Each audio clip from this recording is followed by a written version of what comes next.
बिस्मिल्लाहिर्रहमानिर्रहीम। अस्सलाम वालेकुम students, welcome to the channel. आइए आज हम चैप्टर नंबर 13 करंट इलेक्ट्रिसिटी की एक्सरसाइज के शॉर्ट क्वेश्चन को डिस्कस करें। स्टूडेंट्स, मैं इन क्वेश्चंस के ऐसे आंसर पेश कर रहा हूं जो न सिर्फ समझने में और लर्न करने में बहुत आसान है, बल्कि आप पेपर में इन आंसर्स को लिखकर फुल मार्क्स हासिल कर सकते हैं। तो चलिए डिस्कस करते हैं question number 7। Question number 13.7. Describe a circuit which will give a continuously varying potential. Question है कि एक ऐसा सर्किट डिस्क्राइब करें जिससे continuously varying potential मिल सकता हो।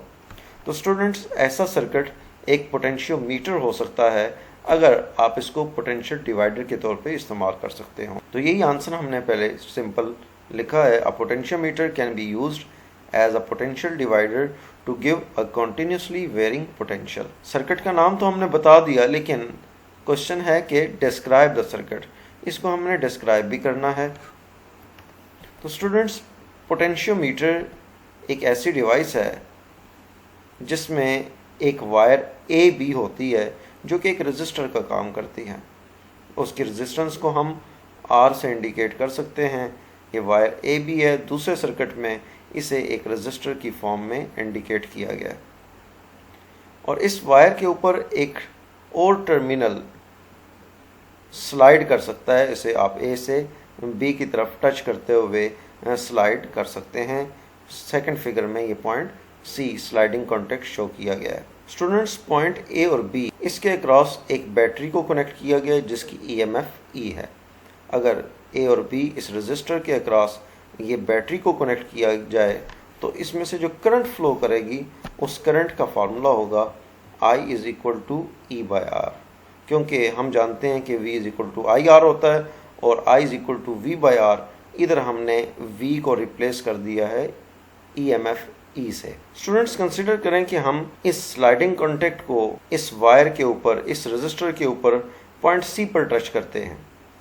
तो अब A से लेकर C तक जो ये वायर सेगमेंट है जहां आप इसको टच कर रहे हैं, इस सेगमेंट की रेजिस्टेंस को हम स्मॉल आर से इंडिकेट कर लेते हैं। अब हम ये जानना चाहते हैं कि पॉइंट ए और सी के दरमियान पोटेंशियल डिफरेंस क्या होगा। उसे वी ए सी से इंडिकेट कर लें। तो V A C will be equal to I into R. यहाँ आर स्मॉल आर ए से लेकर सी पॉइंट तक की रेजिस्टेंस है।